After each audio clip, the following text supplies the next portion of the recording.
नमस्कार, Kera hair and beauty talk show पर आप सभी का बहुत बहुत स्वागत है। मैं हूं आपके साथ आकांक्षा पांडे। कहते हैं कि first impression is the last impression. जीवन में अट्रैक्टिव और हेल्दी लुक का काफी महत्व होता है। अगर लुक्स की बात करें तो हमारी ग्लोइंग स्किन और हेल्दी शाइनिंग हेयर आपकी सुंदरता में चार चांद लगा देते हैं। लेकिन कई बार स्किन संबंधित कुछ ऐसे विकार हो जाते हैं जिस कारण स्किन पर निशान या स्किन पर इंजरी के मार्क्स रह जाते हैं, जिन्हें कॉस्मेटिक डर्मेटोलॉजी की मदद से ठीक किया जा सकता है। इनफैक्ट आज के इंस्टा युग में देखने में आया है कि ना केवल यंग जनरेशन बल्कि सभी एज ग्रुप के लोग अपने चेहरे और त्वचा को अधिक खूबसूरत और आकर्षक बनाने के लिए कॉस्मेटिक डर्मेटोलॉजी का सहारा ले रहे हैं। कॉस्मेटिक डर्मेटोलॉजी अगर ट्रेन्ड और एक्सपर्ट मेडिकल डॉक्टर के द्वारा की जाए तो इनके अच्छे परिणाम देखने को मिलते हैं, लेकिन अगर ये एक्सपर्ट डॉक्टर्स द्वारा नहीं किए जाते हैं तो इसके चेहरे और शरीर पर घातक परिणाम भी हो सकते हैं। और आज इसी पर हम विस्तार से चर्चा करेंगे।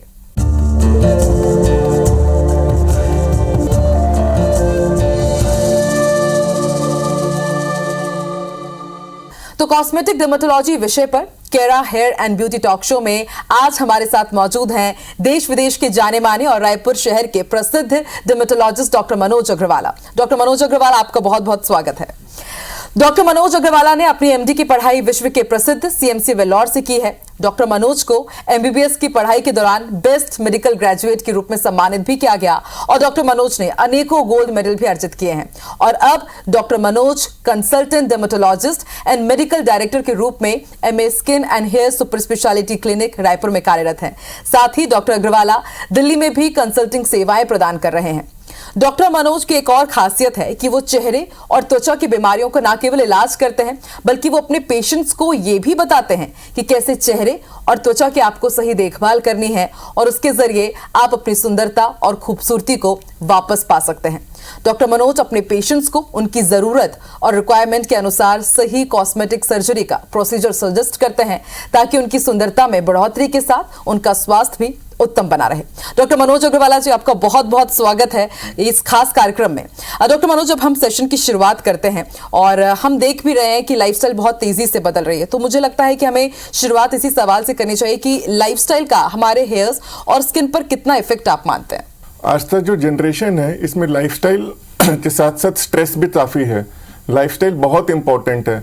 लाइफस्टाइल में ये आता है कि आपकी दिनचर्या कैसी है, आपका डाइट कैसा है, आप वेजिटेरियन हैं या मिक्स्ड डाइट लेते हैं। कुछ लोग वेजन डाइट भी पसंद करते हैं। आपकी कार्य श्रेणी कैसी है, आपकी नींद पूरी हो रही है कि नहीं, आपके डाइट में हर टाइप के विटामिन्स न्यूट्रिएंट्स मौजूद हैं कि नहीं। लाइफस्टाइल में ये भी ज़रूरी है कि हम देखें कि हम वर्क लाइफ बैलेंस मेंटेन कर पा रहे हैं। कुछ चीज़ें तो ऐसे होती हैं जिसे हम बदल नहीं सकते, बट बहुत सारी चीज़ें ऐसी होती हैं जिसमें हम बदलाव ज़रूर ला सकते हैं। जैसे कि उसमें है प्रमुख अल्कोहल कंजम्पशन, स्मोकिंग, ये सब तो हमें बंद कर देना चाहिए। समय पे सोना, समय पर उठना बहुत ज़रूरी है। कुछ लोगों को ये मालूम होगा कि रात में सोते टाइम लगभग 1:30 से 2 बजे के बीच मेलाटोनिन बोल के एक हार्मोन ब्रेन प्रोड्यूस करता है। ये हार्मोन दिन भर की थकावट बॉडी को रिपेयर करने में मदद करता है। अनियमित नींद की आदत से ये हार्मोन या तो प्रोड्यूस नहीं होता या ढंग से प्रोड्यूस नहीं होता। बिल्कुल डॉक्टर मनोज, जैसा कि आपने बताया कि लाइफस्टाइल का असर सबसे ज्यादा हम देखते हैं कि हमारे स्किन और हेयर्स पर ही पड़ता है। तो सबसे पहले हम हेयर फॉल के बारे में बात कर लेते हैं, देन फिर आगे हम स्किन के ऊपर भी जरूर बात करेंगे। असर हम सबसे ज्यादा देखते हैं कि हेयर फॉल बहुत आजकल के दिनों में हो रहा है, तो हमारा कंसर्न कब बढ़ना चाहिए? कितना हेयर फॉल हो रहा होता है तब हमें टेंशन लेने की जरूरत है? हेयर फॉल होना सामान्य बात है। In fact American academy of dermatology ये बताती है कि 50 से 100 बाल आमतौर पे झड़ सकते हैं। हमें परेशान होने की ज़रूरत तब है जब बाल इससे ज़्यादा झड़ने लगें, बाल तकिए पे, फर्श पे, बिस्तर पे, बाथरूम में नज़र आने लगें। ये सब होते हुए यदि 2 से 3 सप्ताह का समय बीत चुका है और आपको महसूस हो रहा है कि ये नॉर्मल नहीं है, तब हमें परेशान होने की ज़रूरत है और हमें एक क्वालिफाइड स्किन स्पेशलिस्ट से मिलने की ज़रूरत है। और सर, और आपको क्या लगता है कॉमन कॉजेस क्या हो सकते हैं हेयर फॉल के? क्योंकि बहुत से पेशेंट आपके पास भी आते होंगे, तरह तरह की परेशानियां लेकर के आते हैं। क्या डैंड्रफ इसके कारण है या फिर स्ट्रेस के कारण भी क्या हेयर फॉल होता है? सबसे इंपॉर्टेंट इसमें से है जेनेटिक फैक्टर्स। जेनेटिक फैक्टर्स किसी के हाथ में नहीं होता, ये हम लेके पैदा होते हैं। जेनेटिक फैक्टर्स की वजह से जिस टाइप का हेयरफॉल होता है उसे पैटर्न बॉल्डनेस बुलाया जाता है। पैटर्न बॉल्डनेस उम्र बढ़ने के साथ साथ ये भी बढ़ती है। महिलाओं में इसे फीमेल पैटर्न हेयर लॉस और मेल्स में इसे मेल पैटर्न बॉल्डनेस के नाम से बुलाया जाता है। 18 से 25 साल की उम्र के बीच में इसका पहला असर हमें देखने को मिलता है। यही राइट टाइम है जब हमें डॉक्टर से मिलके इसकी रोकथाम की शुरुआत करनी चाहिए। हार्मोनल कुछ और भी हो सकते हैं, जैसे कि थायराइड है, डायबिटीज है, महिलाओं में आजकल पीसीओडी नाम की एक समस्याएं देखने को मिल रही हैं। ये सब लाइफस्टाइल से उत्पन्न होती हैं। आज के फास्ट युग में हम खाने पीने का तरीका गलत कर रहे हैं। हम मैदा से बनी चीज़ें ज़्यादा प्रयोग में ले रहे हैं। हम एक्सरसाइज नहीं कर रहे। इससे जो हार्मोन्स बन रहे हैं, पर्टिकुलरली इंसुलिन, ये बॉडी को मोटापा दे रहा है।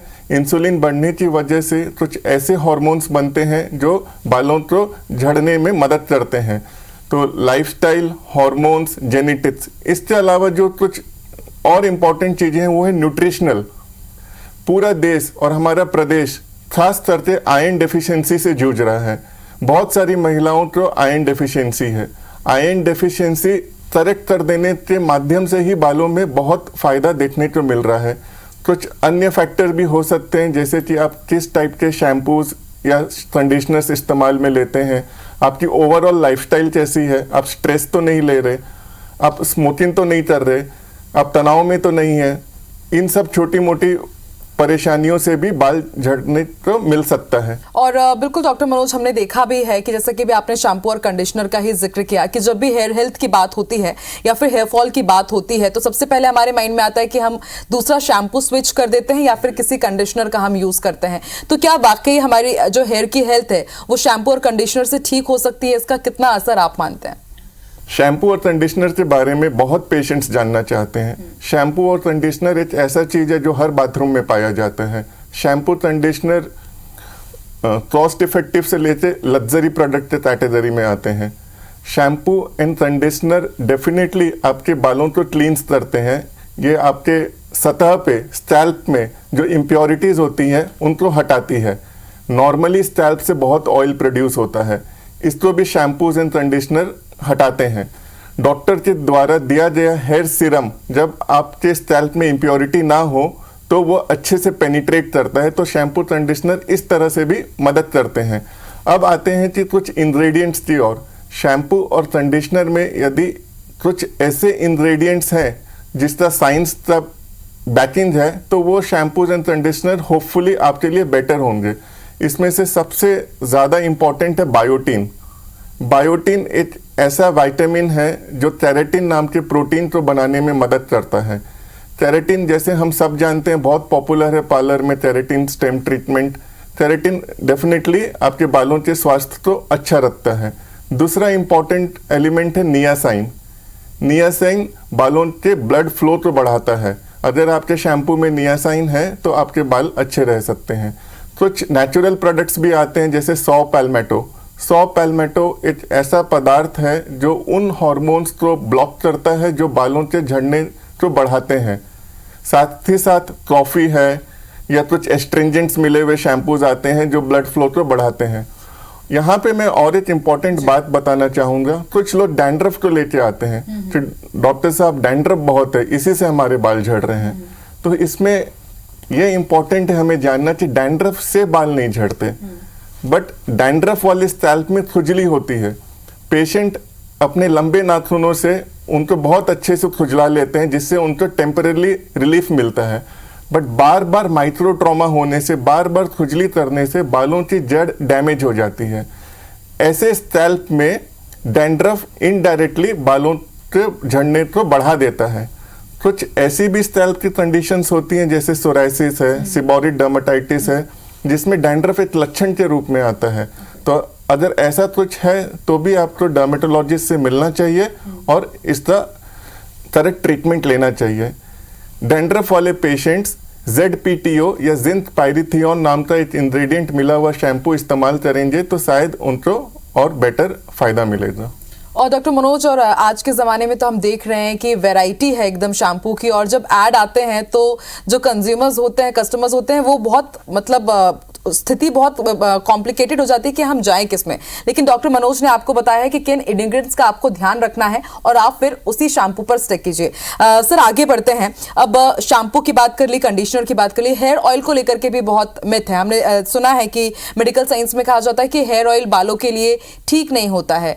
किस तरह का हेयर ऑयल हम यूज करें और क्या वाकई ये मिथ है कि हेयर ऑयल अच्छा नहीं होता बालों के लिए? हम सब ने सुना है कि हेयर ऑयल तो बहुत पुराने जमाने से लगाते हैं, हमारी नानी दादी के जमाने से चल रहे हैं। कुछ पेशेंट्स तो आके ये भी बोलते हैं, सर मैं सिर्फ बालों पे हेयर ऑयल लगाता हूँ और मेरे बाल बहुत अच्छे हैं। तो हम उन्हें ये बोलते हैं ऊपर वाले से आप ब्लेस्ड हो। हेयर ऑयल का जो साइंटिफिक बेसिस है, ऑयल में ऐसा कुछ पदार्थ नहीं होता जिससे वो आपकी वॉल्यूम या डेंसिटी को बढ़ा सके। जो हम यूजुअली टीवी में कमर्शियल्स देखते हैं कि बाल का एक ड्रॉप गिरता है, फॉलिकल ओपन होता है, ideally this doesn't happen. Hair oil का महत्व इसमें है कि वो आपके बालों को मॉइस्चराइज रखता है। आप अगर बालों के एक पर्टिकुलर डायरेक्शन में सेट रखना चाहते हैं, उसमें हेयर ऑयल मददगार होता है। कभी कभी डैंड्रफ ज़्यादा होती है जिससे आपको खुजली या इन्फ्लेमेशन होता है, तो हेयर ऑयल इसमें थोड़ी सी शीतलता प्रदान करता है। तो हेयर ऑयल यदि आपको इस्तेमाल करना है तो बेस्ट तरीका है कि आप शैम्पू और कंडीशनर वाले दिन 1 से 2 घंटा पहले हेयर ऑयल का इस्तेमाल करें और उसको फिर शैम्पू या कंडीशनर से धो लें। डॉक्टर मनोज, आजकल हम पीआरपी थेरेपी के बारे में काफी सुन रहे हैं, काफी ट्रेंडिंग वर्ड है ये जब हेयर फॉल या हेयर हेल्थ की बात आती है, तो थोड़ा उसके बारे में भी दर्शकों को बताइए कि थेरेपी है क्या, क्या इसका यूज है? PRP therapy definitely modern science की देन है। कुछ पेशेंट्स अपने से पूछते हैं, सर क्या मैं पीआरपी थेरेपी ले सकता हूँ? तो पीआरपी थेरेपी बेसिकली एक बूस्टर थेरेपी है जो आपके ऑनगोइंग ट्रीटमेंट को बढ़ा देती है। पीआरपी थेरेपी का फुल फॉर्म होता है प्लेटलेट रिच प्लाज्मा। जैसे हम समझ पा रहे हैं कि इसमें प्लेटलेट्स का योगदान है। नॉर्मल ब्लड टेस्ट के लिए जैसे ब्लड लिया जाता है, इसमें भी 10 से 15 ml ब्लड ड्रॉ किया जाता है, फिर सेंट्रीफ्यूज मशीन की मदद से प्लेटलेट्स और ग्रोथ फैक्टर्स को सेपरेट करते हैं। फाइनल प्रोडक्ट 1 to 2 ml बनता है, जिसको छोटी इंसुलिन की सिरिंज के माध्यम से या मीजो इंजेक्टर के माध्यम से पेशेंट के स्कैल्प में इंजेक्ट किया जाता है। जब ये हाई डेंसिटी एनरिच्ड पीआरपी बालों की जड़ों में पहुंचता है तो उनको खुराक मिलती है, बाल झड़ने कम होते हैं, नए बाल आने चालू होते हैं। पीआरपी को एक तरह का ऑर्गेनिक फर्टिलाइजर के रूप में भी आप देख सकते हैं। डर्मेटोलॉजी में पीआरपी बालों के अलावा स्किन पे भी इस्तेमाल हो रही है, जिसे वेम्पायर फेशियल लिफ्ट का नाम दिया गया है। पीआरपी का चलन डर्मेट के अलावा ऑर्थोपेडिक्स, डेंटल, गायनेकोलॉजी तथा अन्य डिसिप्लिन्स में भी किया जा रहा है। यानी कह सकते हैं सर कि हमारे हेयर्स कितने हेल्दी हैं, उनका एक टेस्ट है और उसके बाद उस टेस्ट के आधार पर हमारे बालों को क्या चाहिए वो पीआरपी में हम कंक्लूड करते हैं। पीआरपी को आप बेसिकली एक बूस्टर थेरेपी मानिए कि ऑनगोइंग ट्रीटमेंट के साथ आप पीआरपी ऐड ऑन कर सकते हैं। इससे हमारे बालों की काफी अच्छी देखभाल हो जाएगी। ठीक है सर, अब देखभाल की हम बात कर ही रहे हैं तो कुछ गोल्डन टिप्स अगर आप दर्शकों को दें कि कुछ होम रेमेडीज की हम अपने हेयर को कैसे हेल्दी रख सकते हैं। Balanced diet very very important. आप ऐसी डाइट लीजिए जिसमें काफ़ी nutrients, vitamin, minerals, amino acids, proteins पर्याप्त मात्रा में हो। चाहे आप वेजिटेरियन हो, मिक्स डाइट वाले हो या नॉन वेजिटेरियन हैं, आप कभी कभी इसमें न्यूट्रास्यूटिकल्स की मदद ले सकते हैं। न्यूट्रास्यूटिकल्स ऐसी मेडिसिन होती हैं जिसमें ये माइक्रो न्यूट्रिएंट्स छोटी छोटी क्वांटिटी में अवेलेबल होते हैं। ये आपके ओवरऑल रिजल्ट्स को बढ़ाते हैं। डाइट के बाद हम बात करते हैं एक्सरसाइज, फिजिकल एक्टिविटी। बहुत सारे पेशेंट्स फिजिकल एक्टिविटी नहीं करते। भारत में हम देखे हैं कि फिजिकल एक्टिविटी पे अब जाके इम्पोर्टेंस दिया जा रहा है, पहले ऐसा नहीं था। अगर आप 5 to 10 मिनट्स अपने दिनचर्या से निकाल सकते हैं और फिजिकल एक्टिविटी में इन्वेस्ट कर सकते हैं तो ये लॉन्ग टर्म रिटर्न्स देंगे आपको। फिजिकल एक्टिविटी जब मैं बोल रहा हूँ इसका मतलब है आप शाम को टहल सकते हैं, आप साइकिल चला सकते हैं, अगर आपके फ्रेंड्स हैं तो आप बैडमिंटन, टेबल टेनिस वगैरह खेल सकते हैं। तो डाइट, एक्सरसाइज के बाद आता है कि आपकी फ्रेंड सर्कल कैसे है। Meet positive people, meet people who speak good things about others. तो ये ऐसी वाइब्स बनाते हैं जिससे हार्मोन्स और आपका दिमाग शांत रहता है। कुछ यदि आप में नेगेटिव एट्रीब्यूट्स हैं उनको आप दूर रखिए। टाइम पे सोना बहुत इंपॉर्टेंट है and ultimately spend time with family. Stress levels जितने हो, जितना पॉसिबल हो उसको कम रखिए। हेयर हेल्थ और हेयर स्टाइल से जुड़े हुए हमें गोल्डन टिप्स दिए हैं डॉक्टर मनोज ने। डॉक्टर मनोज, अब हम स्किन की तरफ आगे बढ़ते हैं, क्योंकि हम देख रहे हैं कि लाइफस्टाइल बदल रहा है और उसका असर हमारे जीवन के साथ ही स्किन पर सबसे ज्यादा होता है। तो उसका ट्रीटमेंट क्या है, उसके प्रिकॉशंस हमें क्या लेने हैं, उसके ऊपर जरूर हम बात करेंगे। लेकिन सबसे पहले हम थोड़ा स्किन टाइप थोड़ा डिस्कस कर लें कि कितने प्रकार के स्किन टाइप्स होते हैं, और अगर मैं जानना चाहूं कि मेरी स्किन टाइप क्या है तो वो कैसे पता करेंगे? ये बहुत ही अच्छा सवाल है कि सबसे पहले हमें स्किन टाइप पे ध्यान देना चाहिए। टेक्स्ट बुक के हिसाब से 5 टाइप के स्किन टाइप्स होते हैं। सबसे पहला है dry skin type. Dry skin type rough रहती है, उन्हें प्रीमेच्योर एजिंग होने की संभावनाएं ज़्यादा रहती हैं। दूसरी है oily skin type.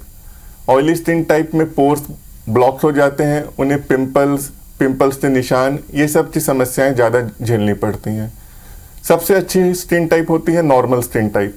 Normal skin type is a broad drift, some people have it. ये फ्लॉलेस होती है, इसमें काफ़ी शाइन रहती है, ओपन पोर्स नहीं होते। फिर एक होती है कॉम्बिनेशन स्किन, जो अधिकांश लोगों की होती है, और एक होती है सेंसिटिव स्किन। इनमें से कोई भी स्किन टाइप सेंसिटिव हो सकती है। तो ये 5 तरह की स्किन टाइप होती हैं। और सर, जैसे कि आपने बताया स्किन टाइप्स अलग अलग होती हैं, लेकिन फिर भी लोग उतने अच्छे से उसे पता नहीं कर पाते हैं। जैसे कि मुझे ही शायद नहीं पता कि मेरी स्किन टाइप क्या है। तो ऐसे में अगर हम कोई कॉमन रेजिमेन यूज करना चाहें कि इसके जरिए मेरा स्किन प्रोटेक्ट रहेगी और मेरी स्किन अच्छी दिखेगी, तो क्या कॉमन हम क्या कर सकते हैं? जैसे आपने बोला कि आपको अपनी स्किन टाइप पता नहीं है। यूजुअली लोग जैसे जैसे बड़े होते हैं उन्हें पता हो ही जाता है कि मेरी स्किन ड्राई है, ऑयली है। बट फिर भी टेक्निकली एक ब्लॉटिंग पेपर टेस्ट होता है। ब्लॉटिंग पेपर टेस्ट में करना क्या है, आपने आपके फेस को सादे पानी से अच्छे से धोना है, टॉवल से ड्राई करके फिर उसे 15 से 20 मिनट बाद आपको देखना है कि वो ब्लॉटिंग पेपर कहाँ पे तेलिया हो गया है। अगर पूरा ही ड्राई है तो वो ड्राई स्किन है। अगर आप देख रहे हैं कि ब्लॉटिंग पेपर पूरा ऑयली हो गया तो वो ऑयली स्किन है। यूजुअली हम देखते हैं कि ये जो टी जोन है, नोज वाला, लिप्स वाला, चिन वाला एरिया, यहाँ पे ऑयल ज़्यादा जमा होता है और साइड में ड्राई रहता है, तो ये है कॉम्बिनेशन स्किन। तो इस तरह से आप अपने स्किन टाइप को जान सकते हैं। बहुत पेशेंट आते हैं कि सर हमें बस एक स्किन के रेजिम बना दीजिए, हमें ट्रीटमेंट्स की शायद उतनी ज़रूरत नहीं है, बट हमें पता ही नहीं कि हम क्या फॉलो करें। तो इसका जवाब सब जानते हैं, CTM इसे बोला जाता है, क्लेंजिंग, टोनिंग एंड मॉइस्चराइजिंग। ये शायद घर में हर महिला इस शब्द को समझती है। क्लेंसर में हमें अपने स्किन के टाइप से, ऑयली स्किन है तो ऑयली स्किन को सूट करे वैसे क्लेंसर्स लेना है, ड्राई है तो नरिशिंग एंड हाइड्रेटिंग टाइप के फेस वॉश यूज करने हैं। तो cleanser is the first step. Second is toner. Toner बहुत पेशेंट्स इस्तेमाल करना भूल जाते हैं, या उन्हें वो लेबरियस लगता है कि हर दिन कौन टोनिंग कर पाए। बट टोनर का इंपॉर्टेंस ये होता है कि वो आपकी पीएच को रिस्टोर करता है। जो क्लेंसिंग करने की वजह से स्किन की पीएच में गड़बड़ या बदलाव आया है, टोनर उसे रिस्टोर करता है। थर्ड है मॉइस्चराइजर। अब आपने क्लीन कर लिया, टोनिंग कर ली, तो उसे मॉइस्चराइज भी कर दीजिए। मॉइस्चराइज करने से स्किन शाइनी लगती है, उसमें ग्लो बना रहता है, हाइड्रेटेड एंड सपल रहती है। इससे एंटी एजिंग के भी एडवांटेज है। तो CTM is what everybody knows. But इसके साथ और 2 इंपॉर्टेंट चीज़ें हैं, जैसे कि sun block. Sun protection factor is very important. Irrespective आप ऐसे देश में रहते हैं जहाँ धूप कम निकलती है या ज़्यादा निकलती है। हम आज रायपुर छत्तीसगढ़ के बारे में बात कर रहे हैं, जहाँ 6 से 8 महीने काफ़ी धूप रहती है। तो सन ब्लॉक का चयन आपको बहुत होशियारी से करना है। बहुत सारे पेशेंट SPF 15, 30 और 50 का डिफरेंस नहीं जानते। उन्हें लगता है SPF 15 और 30 में 2 टाइम्स प्रोटेक्शन का डिफरेंस है, बट एक्चुअली इसमें सिर्फ 4% का डिफरेंस होता है। जैसे जैसे आप SPF बढ़ाते जाएंगे, सन ब्लॉक मोटा और ग्रीजी होते जाएगा, जो अच्छे से नहीं फैलता। अगर सन ब्लॉक अच्छे से नहीं फैल रहा तो आप उसे लगाना छोड़ देंगे। इसीलिए SPF चाहे कम हो, बट उसकी क्वांटिटी अच्छे से यूज़ करनी चाहिए। और जो लास्ट प्रोडक्ट है वो है एक्सफोलिएटर।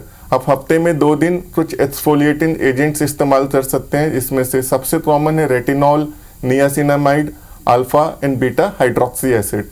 तो अगर ये आप 5 चीज़ों का ध्यान रखते हैं तो मैं उम्मीद करता हूँ कि आपकी स्किन हमेशा आपको साथ देगी। बिल्कुल। और अगर आपको कुछ भी प्रॉब्लम है या डाउट है तो फिर स्किन स्पेशलिस्ट हैं ही, आपकी जितनी भी समस्या है उनका वो निदान कर देंगे।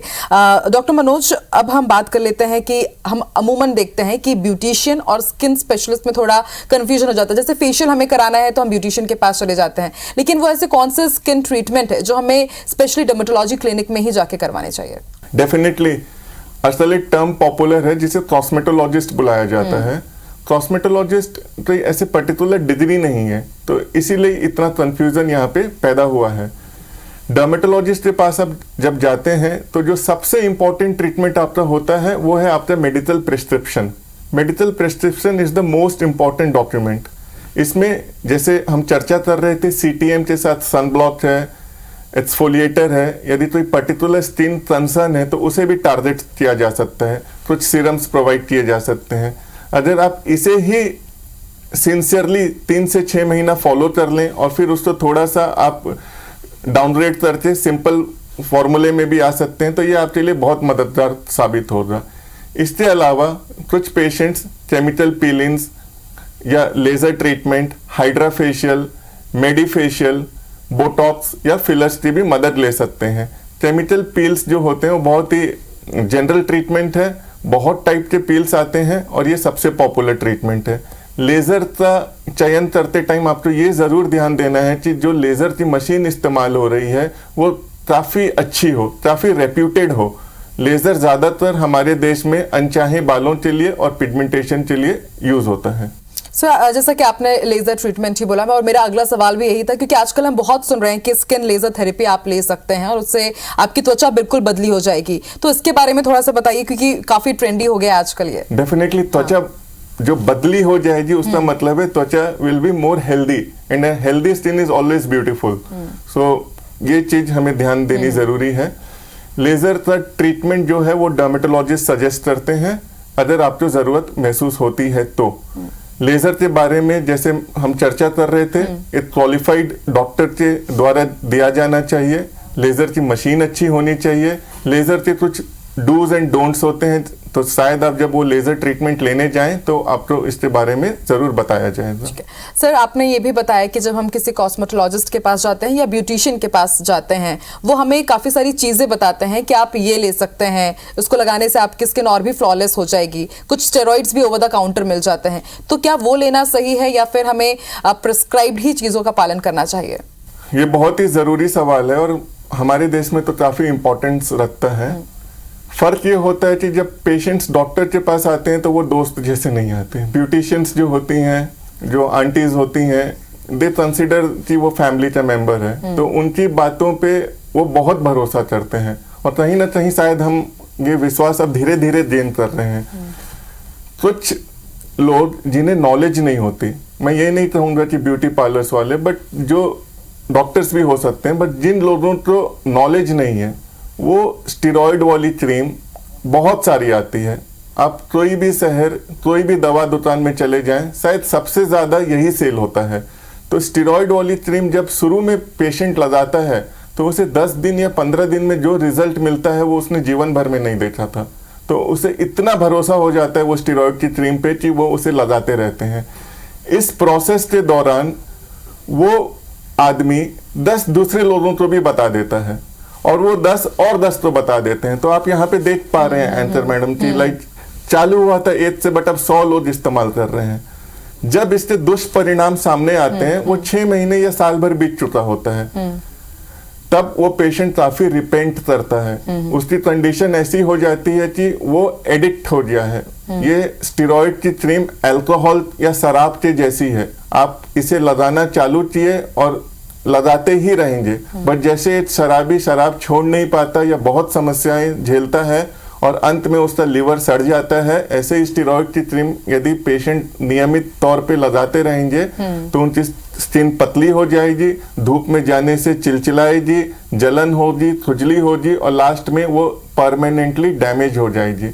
स्टेरॉइड क्रीम न केवल आपके चेहरे को बल्कि आई साइट, ग्लूकोमा, दांत हिलना, बाल पूरे चेहरे पे आना, बहुत सारी प्रॉब्लम्स कर सकता है। तो मेरा निवेदन यही रहेगा कि पेशेंट थोड़े जागरूक हो, थोड़ा देखें कि स्टेरॉइड्स की क्रीम तो आप अपने चेहरे पे ना लगा रहे हो। आप जो भी डर्मेटोलॉजिस्ट के पास जाते हैं उन्हें टाइम दीजिए। Don't expect overnight result. Skin treatment is almost like a marathon.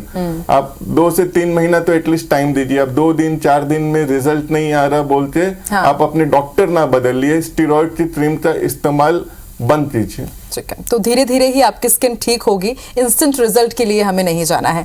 Sir, अब आप जैसे कि हम बात ही कर रहे थे स्टेरॉइड्स की नौबत ही ना हो, किसी ट्रीटमेंट की नौबत ही ना हो, तो कुछ ऐसे गोल्डन टिप्स या होम रेमेडीज आप बताएं कि हमें एकदम ग्लोई और फ्लॉलेस स्किन मिल सके। होम रेमेडीज बहुत पॉपुलर है। होम रेमेडीज जो पेशेंट क्लिनिक पे आते हैं वो भी होम रेमेडीज जरूर करना चाहते हैं। होम रेमेडीज में हम बात कर ही रहे थे कि आपकी लाइफस्टाइल अच्छी होनी चाहिए, डाइट अच्छा होना चाहिए, बट कुछ पॉपुलर चीजें हैं जैसे कि एलोवेरा। ये सालों से चल रहा है, लोग इसके पौधे अपने घर पे रखते हैं। एलोवेरा काफी नरिशिंग होता है, काफी मॉइस्चराइजिंग होता है। बिल्कुल डॉक्टर अग्रवाला, और हमने ये दादी माँ के नुस्खे सुने हैं हमेशा कि आप इन छोटी छोटी चीजों का पालन करें और आपकी स्किन बिल्कुल फ्लॉलेस रहेगी। डॉक्टर अग्रवाल, बहुत बहुत शुक्रिया आज के हमारे खास कार्यक्रम में जुड़ने का। आपका बहुत बहुत धन्यवाद कि आप आए और केरा ब्यूटी हेल्थ केयर शो के जरिए आपने हमें बताया कि कैसे हम अपने हेल्थ का, अपने हेयर्स का और अपने स्किन का ख्याल रख सकते हैं। शुक्रिया। तो डॉक्टर अग्रवाला, आपका बहुत बहुत धन्यवाद, और हमें पूर्ण विश्वास है कि हमारे दर्शक आपके द्वारा आज शो पर जो भी आपने जानकारी दी उसे जरूर लाभान्वित होंगे। दर्शकों, हेयर और ब्यूटी की सही और अधिक जानकारी विशेषज्ञों से प्राप्त करने के लिए आप हमारे केरा पेज को फेसबुक पर लिखें और फॉलो जरूर करें और यूट्यूब पर सब्सक्राइब करें। धन्यवाद।